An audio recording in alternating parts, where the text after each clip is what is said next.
이 고객은 문제가 있는 사람이 아니었습니다.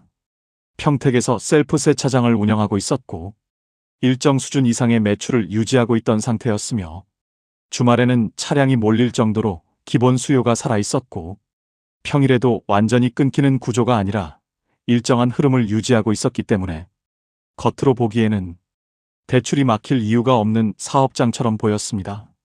그런데 다른 어려움이 있었습니다. 구독, 좋아요, 알림 설정은 실제 대출 사례 영상을 제작하는데 큰 힘이 됩니다. 팀장님, 대출이 안 됩니다. 어디를 가도 안 된다고 합니다. 저는 도대체 뭐가 문제인지 모르겠습니다. 이 말에는 단순히 조건이 안 맞아서 거절된 게 아니라 본인은 충분히 가능하다고 생각했는데 계속 부딪히고 있는 상황에서 오는 답답함과 혼란이 그대로 담겨 있었기 때문에 바로 핵심을 확인할 필요가 있었고 가장 먼저 확인한 것은 담보가 아니라 매출 흐름이었습니다. 왜냐하면 이런 경우 대부분의 원인은 감정가나 담보 자체보다는 매출 흐름에서 발생하는 경우가 많기 때문입니다. 사장님, 최근 매출 흐름이 어떻게 변했습니까? 단순히 느낌이 아니라 실제 숫자로 확인해 보셔야 합니다. 조금 줄었습니다. 그런데 크게 문제될 정도는 아닙니다. 이 표현이 중요합니다. 대부분의 고객이 같은 표현을 씁니다. 하지만 금융은 이 조금이라는 단어로 판단하지 않습니다.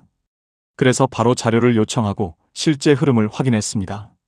자료를 확인해 보니 단순한 변동이 아니라 몇 달 동안 이어진 하락이었고 하루 이틀 떨어진 것이 아니라 전체적인 흐름이 내려오고 있는 상태였기 때문에 금융사 입장에서는 이걸 단순한 흔들림으로 보기 어려운 상황이었습니다. 사장님, 이건 단순 담보대출이 아니라 운영형 담보입니다. 토지 건물만 보는 게 아니라 매출 흐름을 같이 봅니다. 왜냐하면 대출은 결국 상환인데 그 상환은 매출에서 나오기 때문에 매출이 흔들리는 순간 금융사는 바로 보수적으로 판단을 바꿀 수밖에 없습니다. 그래서 지금 상황에서는 감정가가 유지된다고 해도 대출이 바로 나오는 구조가 아닙니다. 그래도 건물 가치가 있는데 감정가도 5년 전보다는 올랐을 텐데 그걸로 안 되는 겁니까? 저는 그게 이해가 안 됩니다. 감정가는 현재 시점의 가치입니다. 하지만 금융사는 미래를 봅니다.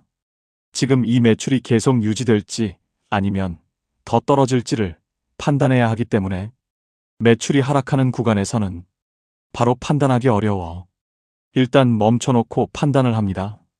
그래서 지금 상황에서는 단순히 담보가 있다는 이유만으로는 대출이 진행되지 않습니다. 이 설명을 하고 나서야 고객은 상황을 이해하기 시작합니다. 그럼 왜 매출이 떨어진 건지부터 봐야 되는 거 아닙니까? 맞습니다. 그래서 원인을 다시 봤습니다. 근처에 새로운 세차장이 생긴 겁니다. 새로운 세차장의 위치는 고객이 운영 중인 곳보다 더 좋았습니다. 도로에서 1분 거리 언덕 위, 차량이 지나가다가 눈에 띄어 자연스럽게 진입할 수 있는 위치였기 때문에 접근성에서는 기존 세차장보다 확실하게 유리한 위치였습니다. 반대로 기존 세차장은 한 번 안쪽으로 들어와야 하는 구조였기 때문에 세차장을 이용하는 고객 입장에서는 선택지가 생긴 순간 이동이 발생할 수밖에 없는 상황이었습니다. 그래서 초반에는 손님이 빠집니다. 기존 고객들이 한 번씩은 새로운 세차장을 이용해 보게 되고 그 과정에서 매출이 빠지기 시작합니다. 이건 특정 사업장의 문제가 아니라 상권에서 반복적으로 발생하는 일반적인 흐름이기 때문에 이상한 상황이 아니라 정상적인 반응입니다.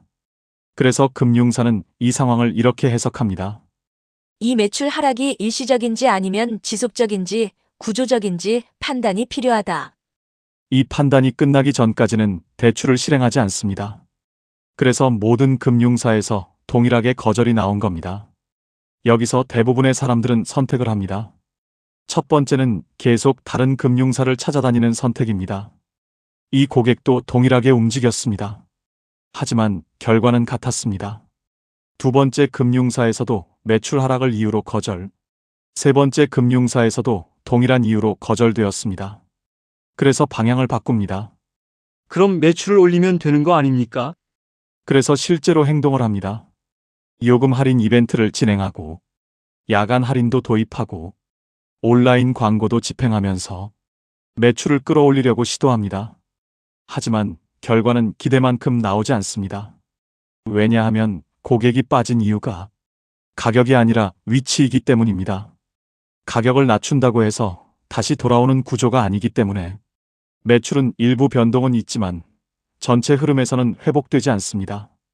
여기서 시간 구간이 시작됩니다. 3개월. 고객이 다시 연락합니다. 지금 다시 넣어보면 안 됩니까? 조금 나아진 것 같습니다. 그래서 다시 확인합니다. 하지만 금융 기준에서는 회복으로 보지 않는 수준이었기 때문에 동일한 답을 줄 수밖에 없었습니다. 아직은 어렵습니다. 지금 상태에서는 금융사가 회복으로 판단하지 않습니다. 6개월. 고객의 질문이 달라집니다. 계속 이 상태면 저는 끝나는 거 아닙니까? 버텨야 합니까? 아니면 정리해야 합니까? 이 질문이 나오는 시점이 가장 위험한 구간입니다. 왜냐하면 이 시점에서는 매출은 이미 떨어져 있고 대출은 막혀 있으며 현금 흐름은 점점 줄어들고 있기 때문에 심리적으로 가장 불안해지는 구간이기 때문입니다. 실제로 이 고객도 단순히 사업적인 고민이 아니라 생활 전체에 대한 고민까지 같이 시작된 상태였습니다. 직원을 줄여야 합니까? 아니면 혼자 운영해야 합니까? 이 상태에서 인건비를 계속 가져가는 게 맞습니까? 지금 매달 나가는 고정비가 버겁습니다. 수도세, 전기료, 인건비까지 나가는데 매출은 예전만큼 안 나오니까 계속 마이너스 나는 느낌입니다. 이 상태에서 대출까지 막혀 있으니까 더 답이 안 보입니다. 혹시라도 더 나빠지면 진짜 정리해야 되는 거 아닙니까? 이게 실제 현장에서 나오는 질문입니다. 단순히 대출이 안 된다는 문제가 아니라 사업을 계속 가져갈 수 있는지에 대한 고민까지 연결되는 구간입니다. 그래서 이 시점에서 대부분은 결정을 내립니다. 줄이거나 정리하거나 무리하게 자금을 끌어오거나. 하지만 이 고객은 다른 선택을 합니다. 바로 결론을 내리지 않고 상황을 더 지켜보는 선택을 합니다. 지금은 결론을 내릴 타이밍이 아닙니다. 지금 상황은 실패가 아니라 판단이 끝나지 않은 상태입니다. 경쟁 구조가 정리되기 전까지는 결과를 단정하면 안 됩니다. 이 선택이 중요합니다. 단순히 버틴 게 아니라 잘못된 타이밍에 움직이지 않은 겁니다. 이 부분을 이해하기 위해 비슷한 사례를 하나 더 보겠습니다. 다른 지역에서도 동일하게 도로 바로 옆에 새로운 세차장이 들어왔고 초반에는 손님이 몰리면서 기존 세차장의 매출이 급격하게 빠지는 현상이 발생했습니다.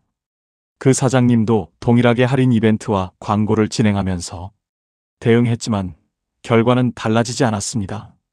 그 세차장은 결국 버티지 못하고 빠르게 무너졌습니다. 이유는 명확합니다. 시설 차별성이 없었고 가격 경쟁력도 없었고 운영 경험도 부족했기 때문에 초반 반짝 효과 이후에는 고객이 유지되지 않는 구조였습니다. 이 사례가 의미하는 것은 단순합니다. 위치만으로는 장기적인 경쟁력을 만들 수 없다는 점입니다.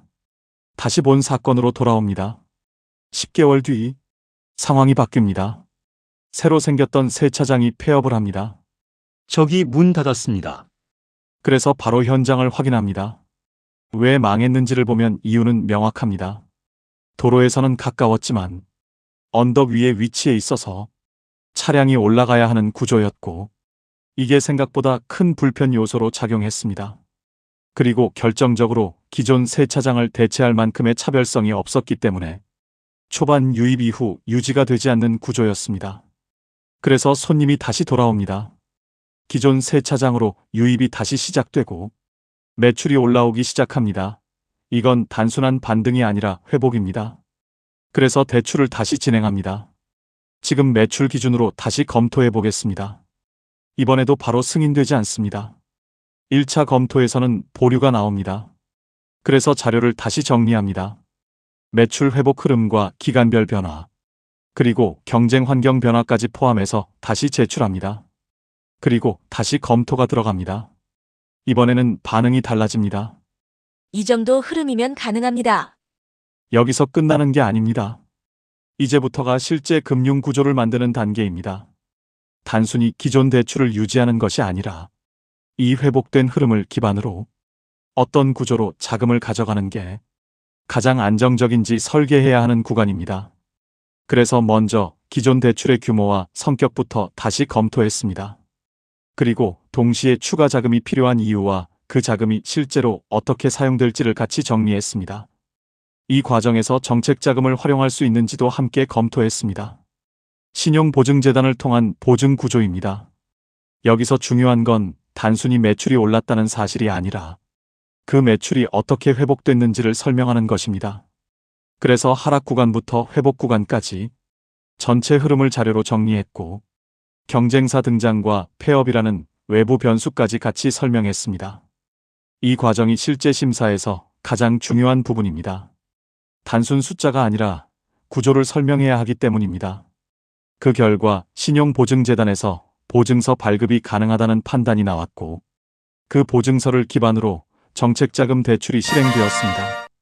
이 구조는 일반 담보대출과 다릅니다. 담보만 보는 게 아니라 사업 흐름과 회복 가능성을 같이 보기 때문에 흐름이 맞으면 추가 자금 확보가 가능한 구조입니다. 그래서 최종적으로 기존 대출은 두고 추가로 정책자금 2억을 확보할 수 있었습니다.